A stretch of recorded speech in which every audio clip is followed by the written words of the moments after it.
கார்ல போய்கொண்டே இருந்தேன்.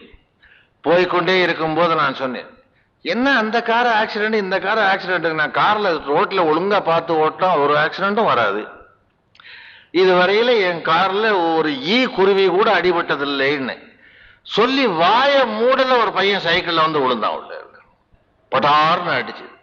இறைவன் என்ன கருதுகிறான் என்றால், அப்படியா உனக்கு இதுவரை கார்ல யாரும் அடிபடவில்லையா, அவ்வளவு திமிரா உனக்கு, இப்ப காட்டுகிறேன் பாரு. கவலை இல்லாத மனிதன் என்று ஒரு நான் படம் எடுத்தேன். அதுல வந்த கவலை 15 வருஷம் தீரவில்லை எனக்கு. அப்பொழுதுதான் எனக்கு கடவுளை பத்தி தோன்றிட்டு, இவங்கிட்ட சவால் விடக்கூடாது. சமயங்கள்ல ஹவுஸ் ஒரு ஹெல்த் கேட்பாரு, கொய்த்து ஓகேன்னு சொன்னா மறுநாள் ஏதாவது வந்துடும். அதுக்காக அவனையும் இழுத்துக்கணும். ஏதோ அவனுடைய புண்ணியத்துல இன்னைக்கு உடம்பு நல்லா இருக்கு என்று சொன்னா மறுநாள்